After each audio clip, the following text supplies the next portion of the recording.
جب حضرت طالوت علیہ السلام کو اللہ تعالیٰ نے فرمایا کہ بنی اسرائیل کی رہبری کے لیے میں نے ان کو منتخب کیا ہے، تو قرآن نے فرمایا بسطۃ فی العلم والجسم۔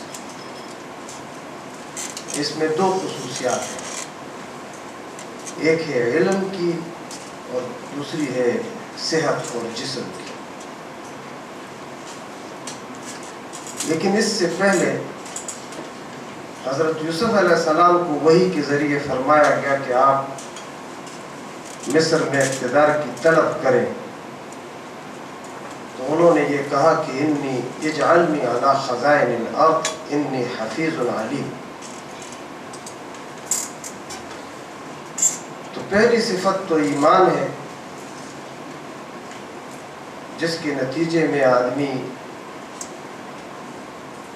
تقوی کے اس معیار پہ پہنچتا ہے کہ وہ حفیظ بنتا ہے۔ حفیظ جو ہے وہ کمپیریٹیو ڈگری ہے، حافظ نہیں کہا، یعنی اس اویلیبل اس موجود سوسائٹی کے اندر ان سے زیادہ لوگوں کی جان مال اور آبرو کا محافظ اور کوئی نہیں تھا۔ تو پہلی خصوصیت جو ہے، علم سے بھی پہلی خصوصیت جو ہے وہ حفیظ کی بیان کی گئی ہے، اور اس کے ساتھ ایمان اور تقوی ہے۔ دوسری صفت جو ہے وہ علیم ہے، عالم نہیں کہا، تو کمپیریٹیو طور پہ یہ کہ اویلیبل یعنی ایکسیلنٹ اپنے شعبے کے اندر، اور اس دور کے علوم پر اتنی فوقیت رکھنے والا اگر کوئی ہو، اور انہوں نے خواب کی تعبیر کر کے ثابت بھی کر دیا۔ تیسری صفت جو ہے وہ جسم کی ہے، بسطۃ فی العلم والجسم۔ یہ دلائل میں آپ کو قرآن سے دے رہا ہوں۔ چوتھی صفت جو ہے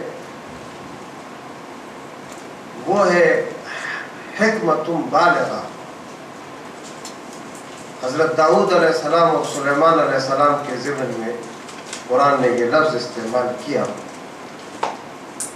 اور حکمت کا مطلب یہ ہے کہ کسی بھی چیز کو اسٹریٹجی کو ترتیب دینے کے لیے کامن سینس کو استعمال کرتے ہوئے ان ذرائع کو تلاش کرنا ہے وزڈم کے ذریعے، کہ جو ایک مفید نتیجے تک انسان کو پہنچا سکے۔ ایک لطیفہ ہے، شیخ چلی کے پاس علم تھا کہ لکڑی درخت سے ملتی ہے، حکمت یہ تھی کہ اس کو معلوم تھا کہ آری ہوگی تو درخت کٹے گا، تو آری بھی لے کے پہنچ گئے، لیکن بصیرت نہیں تھی، جو پانچویں صفت ہے اولو الابصار قرآن نے اس کے لیے کہا ہے۔ تو ٹہنی پہ اس طرف بیٹھ گیا کہ جس کو کاٹ رہا تھا، تو کسی نے اس کو کہا کہ بھائی اس طرف بیٹھو گے تو تم گر جاؤ گے۔ اس نے کہا جاؤ اپنا کام کرو، میں جانتا ہوں کہ کچھ کر رہا ہوں۔ اور جب وہ گرا تو پھر اس کو ڈھونڈتا رہا کہ اس نے مجھے پہلے سے بتا دیا۔ تو بصیرت ایک علیحدہ، علم حکمت اور بصیرت یہ بالکل علیحدہ علیحدہ چیز ہے۔ اولو الایدی، اولو الایدی کا مطلب ہے ڈیسیژن پاور، یعنی اس کے سیکھنے کا بڑا اچھا طریقہ فٹ بال کھیلنا ہے، کہ ایک میدان کے اندر ایک فرد جو ہے کس وقت کس طرف کو شاٹ مارتا ہے 22-21 افراد کے درمیان، تو بڑی یعنی اس کی فیلڈ آف ویژن بھی اور اس کی ڈیسیژن پاور بھی اس کے ہاتھ میں رہتی ہے، اس کو پتہ، اور پھر لمحات کے اندر ڈیسیژن پاور۔ دنیا میں بہت سی چیزیں ایسی ہیں کہ آفٹر تھاٹس کے نتیجے میں لوگ ہوتے رہتے ہیں، لیکن پراپرلی ان ٹائم کوئی ڈیسیژن کرنا یہ بڑی اہم چیز ہے، جس کو ساتویں صفت کے طور پہ۔ اور آٹھویں صفت جو ہے وہ فصل الخطاب، قرآن نے فرمایا ہے اوریٹر ہونا چاہیے، کہ ایک آدمی جن نظریات کو اور جس علم کو وہ حاصل کرتا ہے اس کو بیان بھی کر سکتا، اور اگر وہ اس کو بیان نہیں کر سکتا ہے تو اس کو یہ جاننا چاہیے کہ اس کو علم نہیں، اس لیے کہ دوسروں تک اس بات کو پہنچانے کی جب اس میں ہمت اور یعنی ہمت بھی ہونی چاہیے، یقین بھی ہونا چاہیے، اور پھر ان دلائل کا انبار بھی اس کے پاس ہونا چاہیے جس سے لوگ اس کو تسلیم کریں۔ تو یہ اوریٹر ہونا جو ہے، اور اس کے ساتھ 3 صفات ایسی ہیں، 2 صفات ایسی ہیں کہ جو میں بیان کرنا چاہتا تھا، ایک یہ ہے کہ انسان کو کوئی کام بھی لالچ کی بنیاد پہ نہیں کرنا چاہیے۔ یہ جو بغیم بینہم، یہ جتنی بھی جماعتیں ہیں، یہ جتنے بھی فرقے ہیں، یہ جتنے بھی رنگ برنگ کی مسجدیں اور چیزیں ہیں، یا دنیا کے اندر ایک دوسرے سے آگے بڑھنے، ایک دوسرے سے جیلس ہونے، تو حسد اور لالچ یہ چولی دامن کا ساتھ ہے۔ ابن کثیر نے لکھا ہے کہ حضرت نوح علیہ السلام نے کشتی میں دیکھا کہ ابلیس بیٹھا ہوا ہے ایک کنارے پہ، تو شاید اسرائیلیات میں سے یہ روایت آئی ہے، ابن کثیر نے اس کو لکھا ہے۔ تو اس کو نوح علیہ السلام نے کہا تو اب تو انسانی بستی اجڑ چکی ہے، تو تم بھی کلمہ پڑھ لو۔ تو اس نے کہا کہ مجھے 5 چیزوں نے کلمہ پڑھنے سے روکا ہوا ہے۔ تو حضرت نوح علیہ السلام نے اللہ تعالیٰ سے پوچھا کہ یہ ابلیس تو یہ بات کہہ رہا ہے، تو اللہ تعالیٰ نے فرمایا کہ اس سے پوچھ لو 2 چیزیں اس میں سے تمہیں بتا دیں۔ تو اس پہ اس نے کہا کہ میں نے آدم علیہ السلام کو جب ورغلایا تو میں نے کہا کہ تم اس درخت میں سے کھا لو، او تکون من الملکین او تکون من الخالدین، قرآن کے الفاظ ہیں کہ یا تو تم فرشتے ابد الآباد کے بن جاؤ گے اور ہمیشہ ہمیشہ کی زندگی تمہیں مل جائے گی۔ تو لالچ ان کو دیا، اور آدم علیہ السلام نے حکم عدولی کی لالچ میں تو جنت راندہ درگاہ ہو گئے، اللہ کی اطاعت سے ہٹ گئے۔ اور میں نے یہ اس لیے کیا تھا کہ مجھ میں حسد تھی۔ جب میں نے اللہ تعالیٰ نے پوچھا مجھ سے کہ تمہیں سجدے سے کس نے روکا تھا، تم سجدہ کیوں نہیں کرتے ہو، تو میں نے جواب دیا کہ خلقنا خیر منہ، قرآن فرماتا ہے میں تو اس سے بہتر ہوں، خلقتنی من نار وخلقتہ من طین، مجھے آگ سے بنایا گیا ہے اور اس کو مٹی سے بنایا، میں اس کو سجدہ نہیں کرتا۔ فخرج فإنک رجیم ان علیک لعنتی الی یوم الدین، قرآن کے مختلف صورتوں میں اس کی تفصیلات آتی ہیں۔ تو مجھے حسد نے اس عظمت سے گرا دیا اور انسان کو لالچ نے اس جنت سے نکالا۔ اور آخری صفت جو ہے 11ویں، وہ بے خوفی ہے۔ اگر آپ نے اپنی جان اور مختلف چیزوں کو اہم سمجھا اور اس کے پیچھے آپ رہے تو دنیا میں عظیم ترین مقاصد کو آپ حاصل نہیں کر سکتے۔ آپ کے ساتھ ایک ایسا مقصد ہونا چاہیے کہ جس کے لیے آپ مر سکیں، اور یہ وہ سارے خوفوں کا خاتمہ ہے کہ جو اس ایمان کے لیے ضروری ہے۔ میں صرف آپ کے سامنے ایک فہرست ہی پیش کر سکتا ہوں اس 10-15 منٹ کے اندر، اور یہ جو ایشو ہے اس پہ لوگوں نے کام کیا ہے، صرف میں نے تو کام نہیں کیا ہے، لیکن قرآن جو ہے وہ فرماتا ہے کہ وَلَا تَقْفُ مَا لَيْسَ لَكَ بِهِ عِلْمٌ۔ علم کی 2 قسمیں، ایک مابعد الطبیعات، ذرا بھاری اصطلاحات ہیں، ایک طبیعیات ہے، ایک فزک ہے اور ایک میٹا فزکس ہے۔ تو دنیا میں قرآن کا حکم یہ ہے کہ تمہارا موقف میڈیسن میں، فارماکالوجی میں، انجینئرنگ، دنیا کے سارے علوم عمران کے اندر، سوشل اور جو بھی لائف کی مختلف سیکشن ہیں، ان میں اگر سینسز اور وزڈم کسی چیز کو پروو نہیں کرتا ہے تو وہ علم نہیں ہے۔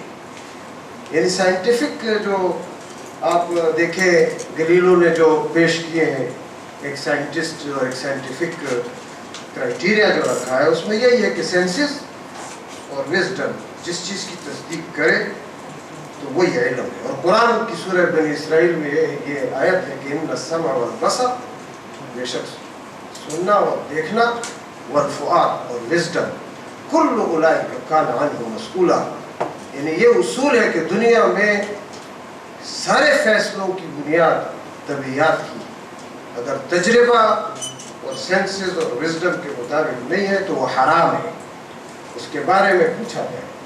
آخرت میں خدا کے حقوق میں نماز کا سب سے پہلے پوچھا جائے گا، اور بندوں کے حقوق میں انسانی جان کا پوچھا جائے گا، جس کے ساتھ میں اور آپ منسلک ہیں. سب سے پہلی پوچھ گچھ جو انسانی جان کی اکاؤنٹیبلٹی میں ہوگی. اس کے بعد ایک اور بنیاد بتائی گئی ہے کہ میٹا فزکس میں کرائٹیریا کیا ہے. تو فرمایا کہ وما كان لبشر ان يكلمه الله الا وحيا من وراء حجاب. کسی بندے کے بس میں نہیں ہے کہ وہ اللہ سے گفتگو کرے. 3 سوالات ایسے ہیں کہ 4000 یونیورسٹی امریکہ کی جواب نہیں دی. 18 کروڑ کتابیں ہیں واشنگٹن لائبریری میں، لیکن اس کے اندر جواب نہیں ہے. ایک یہ کہ انسان اور کائنات کو کس نے تخلیق کی، کیسے تخلیق کی، کیونکہ نہ سینسس تھی نہ وزڈم تھی. اور یہ کہ یہ جو کل کا دن ہے، یہ جو وقت ہے، یہ جو فیوچر ہے، اس کے بارے میں کوئی پریڈکشن، کوئی بات کر سکتا ہے؟ یہ 2 کوسچن. اور جو تو ان بات نئے ابتدا کی خبر نہ انتہا معلوم، تو وہ ہمیں مقاصد کی تعلیم کیسے دے سکتے ہیں؟ تو قرآن فرماتا ہے کہ کسی بندے کے بس میں نہیں ہے کہ وہ اللہ سے گفتگو کرے، کیونکہ وہی بتا سکتا ہے. کریٹر آف یونیورس وہ ہے، تو وہ وہی کے ذریعے بتاتا ہے، یا پردے کے پیچھے سے، او یرسل رسولا، یا اپنے فرشتوں کو فیوحی بإذنہ ما یشاء، پھر اپنے بندے کی طرف جو کچھ چاہے وہ وہی کر دے. انہ علی الحکیم، وہ بہت بلند اور حکمتوں والا ہے. آگے جو بات فرمائی گئی وہ نبی صلی اللہ علیہ وسلم کو مخاطب کر کے، کذالک اوحینا الیک روحا من امرنا، اے محمد صلی اللہ علیہ وسلم اسی طرح ہم نے آپ کی طرف جبرائیل امین کو بھیجا. ما کنت تدری ما الکتاب ولا الایمان، آپ کو کیا معلوم تھا کہ کتاب کس کو کہتے ہیں اور ایمان کس کو کہتے ہیں. ولکن جعلناہ نورا، یہ جو علم کی روشنی ہے جو آپ نہیں جان سکتے تھے، یہ ہم نے بنائی.